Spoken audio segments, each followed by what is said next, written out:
कल अपन ने काव्य दोषों के बारे में चर्चा करती। आज हम काव्य का जो प्रमुख आधार है रस, उसके बारे में चर्चा करेंगे, रस विवेचन के बारे में विस्तार से। तो मूलतः रस शब्द रस धातु में अच प्रत्यय जोड़ने से बना है, जिसका सामान्य अर्थ है आनंद देने वाली वस्तु से प्राप्त होने वाला सुख या स्वाद। जब हम जैसे फिल्म देख रहे हैं या कोई कहानी पढ़ रहे हैं, नाटक पढ़ रहे हैं, एकांकी पढ़ रहे हैं या फिल्म देख रहे हैं, टीवी सीरियल देख रहे हैं, तो उस समय जो पात्रों की मनस्थिति होती है उसी के अनुरूप हमारी मनस्थिति भी बन जाती है। अर्थात पात्र जैसे रो रहे हैं तो हमारा मन भी दुखी हो जाता है, अगर कोई हास्य का विषय आ रहा है तो हम भी हंस पड़ते हैं। तो यही रस कहलाता है।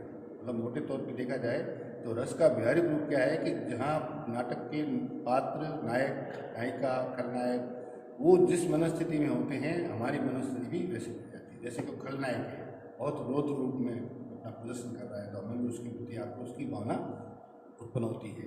नायिका है, दुखी है, नायक है, दुखी है, तो हम भी उसके दुख में दुखी हो जाते हैं। तो यही मूल रूप से रस है। इतना मोटे मोटे तौर पे आप समझ।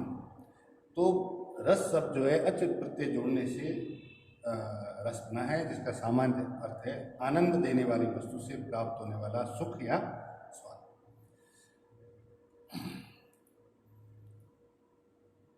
अच्छा, रस, इसको लिखते जाइए आप। रस अथवा आनंद शब्द भिन्न भिन्न वस्तुओं और प्रसंगों से जुड़कर भिन्न भिन्न रूपों में अपना आस्वाद व्यक्त करते हैं। पदार्थों के साथ जुड़कर वो रसनेन्द्रिय जीभ के माध्यम से कसाय, तिक्त, तीखा, कड़वा, नमकीन, खट्टा, मधुर, मीठा आदि स्वादों को प्रकट करते हैं। समझ रहे ना मेरी बात कि जैसे रस, जैसे आप कोई खाद्य पदार्थ खा रहे हैं, जैसे गुलाब जामुन खा रहे हैं तो आप बहुत मीठा प्रतीत होता है और बहुत अच्छा लगता है, वो रसनेन्द्रिय का स्वाद है, वो रस अलग है। साहित्य का रस जो है वो कहानी, एकांकी, नाटक, उपन्यास पढ़ने से आता है। इस तरह से इस प्रकार आयुर्वेद में भी औषधियों के रूप में रस की चर्चा की है। हम जैसे काढ़ा बना करके पीते हैं, नीम का काढ़ा बना के पीते हैं। कई प्रकार के ऐसे औषधि पेड़ हैं जिनका काढ़ा बनाकर पीने से वो काढ़ा क्या होता है, रस ही होता है। तो उस रस को पी करके हम स्वस्थ प्रतीत होते हैं। इस तरह से यही है रस।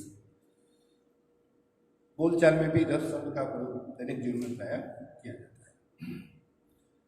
अब है रस निष्पत्ति का सूत्र। रस संप्रदाय की परंपरा क्या है? यद्यपि रस संप्रदाय के आद्याचार्य भरतमुनि माने जाते हैं, किंतु उनके पूर्व भी ऐसे अनेक रस विवेक आचार्य हो चुके हैं जिनके उल्लेख उनके पूर्ववर्ती ग्रंथों तथा नाट्य शास्त्र में हुए हैं। भरतमुनि ने दृश्य काव्य की विवेचना में भी संदर्भ में भी नाट्य रस का विवेचन किया था, जो कालांतर में काव्य शास्त्र का प्रमुख विचारणीय विषय बन गया। उन्होंने नाटक के 3 तत्व, वस्तु मतलब कथा वस्तु, नेता और रस, ये 3 चीज़ें किसी भी काव्य में होनी चाहिए। चाहे आप उपन्यास पढ़ रहे हैं, चाहे नाटक पढ़ रहे हैं, चाहे एकांकी पढ़ रहे हैं, चाहे कविता पढ़ रहे हैं, उसमें 3 चीज़ें अनिवार्य है, वस्तु, नेता और रस। इन तीनों में रस को सबसे अधिक महत्व दिया है। अर्थात जब हम कुछ चीज़ पढ़ रहे हैं या देख रहे हैं, अगर हमको उसमें आनंद नहीं आ रहा है, मज़ा नहीं आ रहा है, तो वो रसहीन है, बेरस है। तो भरतमुनि ने रस निष्पत्ति का सूत्र दिया था, विभानुभाव व्यभिचारी संयोगात रस निष्पत्ति। अर्थात विभाव, अनुभाव और व्यभिचारी भावों के संयोग से रस की निष्पत्ति होती है। इस प्रकार हम आप देखते हैं कि विभाव और विभाव, ठीक है। अच्छा, इस प्रकार रस का स्वरूप सूत्रबद्ध किया हुआ है, जिसका सरलार्थ इस प्रकार है कि रस जो है, रस के बारे में एक मतलब विस्तार से बताया गया है कि रस क्या है। इस प्रकार रस को सूत्रबद्ध किया गया है, वो बिंदु जो है आप लिख दो। पहला है, रस सत्वोद्रेकमय है। सांख्य दर्शन में प्रकृति त्रिगुणात्मकता रजोगुणी, तमोगुणी और सत्वगुणी मानी गई है, जिसमें सत्वगुण आत्मा के निर्मल स्वरूप का व्यंजक है, जिसमें राग, द्वेष तथा अपने पराये के तमोगुणी रजोगुणी विकार नहीं रहते। रसास्वाद के लिए भी सत्वोद्रेक अर्थात सत्वगुण के उद्रेक की अनिवार्यता रहती है, अतः उसका स्वरूप सत्वोद्रेक में माना जाता है। दूसरी मान्यता यह है कि रस अखंड है, अर्थात रस को खंडित नहीं किया जा सकता, किसी भी प्रकार से उसको खंडित नहीं किया जा सकता।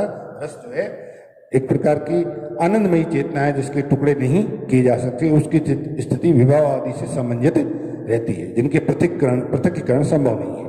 एक प्रकार से आत्मानुभूति की अखंडता अथवा पूर्णता कहा जा सकता है। तीसरा है रस स्व प्रकाशानंद है। रस आत्मा के प्रकाश से ज्योतित रहता है, जिसे तमोगुणी और रजोगुणी में के धूमिल नहीं कर सकते। उसका आनंद आत्मा के आनंद से भिन्न नहीं होता, तो उसे स्व प्रकाशानंद कहा गया है। चौथा है रस चिन्मय है।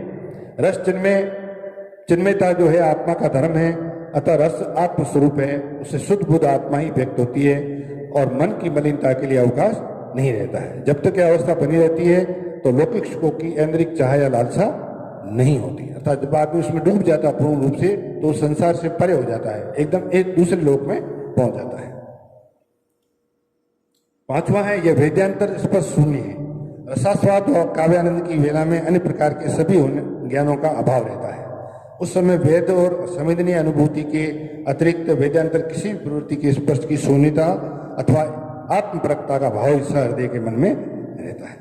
रस दशा में वो तटस्थ दशा से विनिर्मुक्त हो जाता है। अच्छा, छठा सबसे महत्वपूर्ण बिंदु है वो ब्रह्मानंद सहोदर है, मतलब वो ब्रह्मा के सगे भाई की तरह, मतलब ब्रह्मा के तुल्य उसको माना गया है। काव्यानंद और ब्रह्मानंद प्राय समतुल्य अथवा एक जैसे हैं, उनमें सविकल्प और निर्विकल्प समाधि का अंतर है। ब्रह्मानंद में लीन व्यक्ति शाश्वत सुख का स्थायी अनुभव करता है, जबकि काव्यानंद उस समय तक रहता है जब तक उसकी आस्वादिता सहृदय साधारण ज्ञान की अवस्था में उसमें तन्मय रहता है। सातवां बिंदु है लोकोत्तर चमत्कार प्राण है। रस निष्पत्ति के क्षणों में व्यक्ति लौकिक सुखों की सीमा से उठ ऐसे ही लोकोत्तर दशा में पहुंच जाता है जहां विषय भोगों की इंद्रियजन्य सुखों की पहुंच नहीं होती है। उसकी आत्मचेतना अधिक चमत्कारी में होती हुई कि उसे अनिर्वचनीय तक कहा जा सकता है। अपनी अलौकिकता के कारण वह लोकोत्तर चमत्कार प्राण माना जाता है। आठवां है वह स्वकारवत भिन्न है। इसका तात्पर्य रस स्वकारवत अर्थात अपने ही स्वरूप के समान अभिन्न अर्थात एक रूप है, उसमें आत्मा के गुणों में कोई अंतर नहीं रहता है। रस दशा में पहुंच करके आस्वाद और आस्वाद्य एक हो जाते हैं, अर्थात विषय में कोई अंतर, विषय और विषय में कोई अंतर नहीं रह पाता है। पंडित जगन्नाथ ने आनंद की रस की 3 कोटियां मानी, विषयानंद, ब्रह्मानंद और काव्यानंद। विषयानंद में लौकिक सुखों की गणना होती है, ब्रह्मानंद में समस्त सांसारिक उपाधियों का नाश हो जाता है और काव्यानंद में रति आदि भावों की उपाधि बने रहने के कारण वह सोपाधि का अवश्य होता है, किंतु उसमें चैतन्य स्वरूप भी आभासित रहता है।